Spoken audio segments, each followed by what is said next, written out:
آتی. مطلب گھر داخل نہیں ہوئے. پھر اٹھے, میں بیٹھا تھا, فرمایا جابر وہ پھر ایسا کوئی ہو سکتا ہے کہ وہ اس کو بلا لیں اور میں تیرے ساتھ چلتا ہوں اور ان کھجوروں کو اتار کر کوئی مسئلہ حل کرتے ہیں. انہوں نے کہا حضور وہ تنگ بھی کرے گا, لے بھی جائے گا, بچے بھی کچھ نہیں تو فائدہ کچھ نہیں ہوگا. فرمایا پھر اللہ سے دعا کرتے ہیں, مسئلہ حل کرتے ہیں, چل پھر.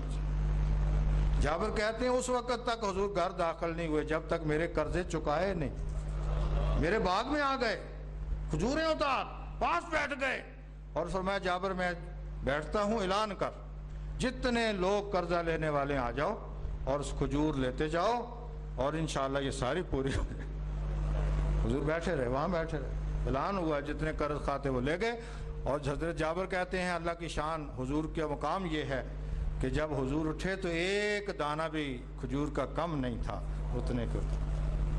آپ پڑھیں پرایوں کی تکلیف پریشان. مجھے تو شرم آتی ہے آپ مسلمان کہتے, مجھے اپنے آپ کو مسلمان کہتے ہوئے شرم آتی ہے کہ میں کس معاشرے کا فرد ہوں جس معاشرے میں غریب غربت ہے, ننگے پھٹے کپڑے, اور اس کے بعد اگر میرے 15 جوڑے ہیں, کیا مانا.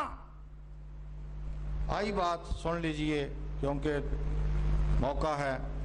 ایک صحابی کا پڑھیں, یہ اس دور کی ظاہری یاد کی بات ہے جب لوگوں کے پاس سر چھپانے کی جگہ نہیں تھی. اسلام نے کو منع نہیں کیا, لیکن ایک تصور کو واضح کروں.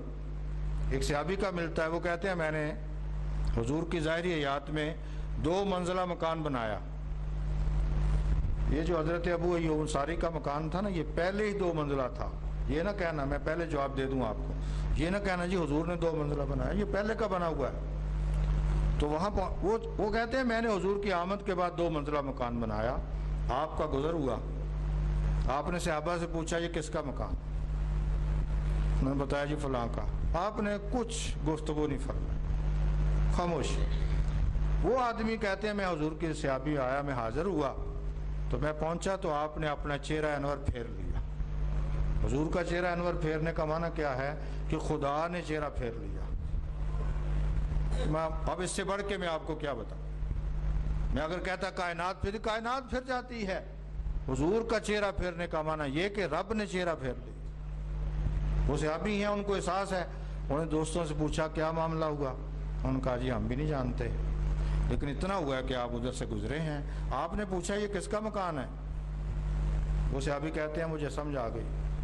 تو میں نے حضور سے عرض کیا کہ اگر آپ مجھے اجازت دیں تو میں اس مکان کے حصے کو گرانے کے لیے تیار. حضور مجھ سے غلطی ہو گئی. تو آپ نے فرمایا لوگوں کو جھونپڑی رہنے کے لیے نصیب نہیں ہے, تو 2 منزلوں میں رہنا شروع کر رہا, اور 10 کنالوں میں رہنے والوں, اور ڈیفنسوں میں رہنے والوں, اور گلبرگ میں کوٹھیاں اور شادمان میں بنانے والوں. غریبوں کا کس نے سوچنا, فقراء کا کس نے سوچنا. میں اور آپ